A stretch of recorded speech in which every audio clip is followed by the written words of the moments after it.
నమస్తే అన్న. నమస్తే. పవన్ కళ్యాణ్ గారి నాయకత్వాన్ని అందరూ ప్రశంసిస్తున్నారు. ప్రపంచం అంతా ఇప్పుడు సాక్షాత్ నరేంద్ర మోడీ గారే నువ్వు ఒక తుఫాన్ అని ప్రశంసిస్తే, మరి తెలంగాణలో కేసీఆర్ గారి కూతురు కవిత గారు ఆయన ఒక అన్ఎక్స్పెక్టెడ్ డిప్యూటీ సీఎం దురదృష్టం అన్నట్టు యాంగిల్ లో మాట్లాడారు. ఎలా చూడాలి వ్యాఖ్యలు? నేనైతే ఆమెను యాక్సెప్ట్ చేయనన్నా. ఇప్పుడు తండ్రి గారి పేరు చెప్పి తండ్రి గారికి ఎమ్మెల్యే తండ్రి గారు ఏం చేశారంటే కేసీఆర్ గారు తన కూతురుకు అక్కడ నిజామాబాద్ జిల్లాలో నిజామాబాద్లో ఓడిపోతే అరవింద్ మన బీజేపీ ఎంపీ అరవింద్ చేతిలో ఓడిపోతే ఆయన పాపం నా కూతురు ఎక్కడో ఏదైపోతుందని చెప్పేసి తండ్రి గారు ఏం చేశారంటే కేసీఆర్ గారు ఎమ్మెల్సీ పదవి ఇచ్చి కూర్చోబెట్టుకున్నారు. సో ఇప్పటి వరకు దాదాపు 5-6 ఏళ్ళు 8 ఏళ్ళు అయింటుంది. ఇప్పటి వరకు మళ్ళీ ప్రయత్నించలేదమ్మా పోటీ చేయడానికి. సో ఆమె సీరియస్గా లేదు. అన్ఎక్స్పెక్టెడ్గా అంటే ఎలా మాట్లాడుతుందండి? సో కవిత గారు ప్లీజ్ దయచేసి ఇప్పుడు సీరియస్నెస్ అన్నా ఏదన్నా అన్ఎక్స్పెక్టెడ్ అంటే ఏ విధంగా తీసుకోవాలండి? సాక్షాత్తు నరేంద్ర మోడీ గారు ఏం చెప్పారంటే పవన్ ఇట్స్ నాట్ ఏ పవన్, పవన్ ఏ పవన్ నై ఏ హందీ హై అన్నాడు.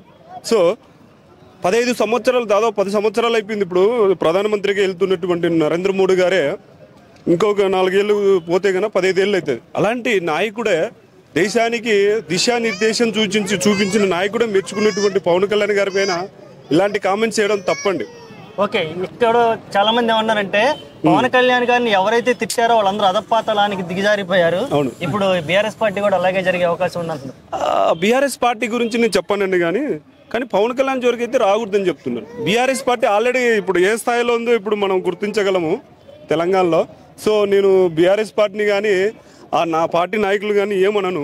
మా పవన్ కళ్యాణ్ గారు అన్నిటువంటి కవిత గారికి చెప్తున్నాను, ప్లీజ్ దయచేసి కవిత గారు ఇప్పుడు ఆంధ్రాలో ఆల్రెడీ మీకు అర్థం ఉండాలి పవన్ కళ్యాణ్ గారిని ఏ విధంగా తిట్టింటే ఏ విధంగా పాతాలను తొక్కాడో మీరు కొంచెం చూసుకొని మాట్లాడాలని చెప్తున్నాను. ఒక పవన్ కళ్యాణ్ అభిమానికి కాదు, మామూలు ఆంధ్ర వాడిగా చెప్తున్నాను. దయచేసి ప్లీజ్ నేనేమంటున్నానంటే కవిత గారైనా సరే ఎవరైనా సరే పవన్ కళ్యాణ్ జోలికి రాకూడదు ప్లీజ్.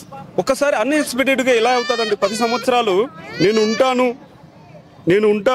25 సంవత్సరాలు ఉంటాను పార్టీ పెట్టినవాడు ఎలా ఎలా అన్ఎక్స్పెక్టెడ్ అవుతారండి? దాదాపు 25 సంవత్సరాలు నేను పార్టీ పెట్టాను, ఈ పార్టీ కాదు నేను బతికినంత కాలం కూడా ఉంటాను రీసెంట్ కూడా చెప్పాడు. నా పార్టీని నలుగురు మోసేంత వరకు ఉంటుందని అతను అన్ఎక్స్పెక్టెడ్గా ఎలా అవుతాడండి? ఒక పార్టీని భుజస్కంధాలపైన మోసుకుని ఇంకో పార్టీని గెలిపించాడు కూడా ఆల్రెడీ. చెప్పకూడదు అవన్నీ, ఇంకా గెలిపించాడు.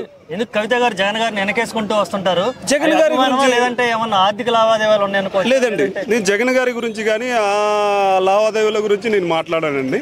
దయచేసి అలాంటి విషయాలు నేను మాట్లాడాను ప్లీజ్. ఎందుకంటే ఎవరికి ఎన్ని సంబంధాలు ఉన్నా ఎవరికి ఏ విధంగా రిలేటివ్ ఉన్నా కూడా మనకు అవసరం లేదు. ఇంకోటి ఏంటంటే ఫైనల్గా చెప్తున్నాను, పవన్ కళ్యాణ్ గారు అన్నీ ముందు ఒకసారి ఆలోచించండి. ఆంధ్రాలో ఏం జరిగింది, పవన్ కళ్యాణ్ అంటే ఏంటి అనేది, ఏం జరిగింది అనేది ఆలోచించండి. అది చెప్తున్నాను. Okay, thank you. వెల్కమ్ అండి.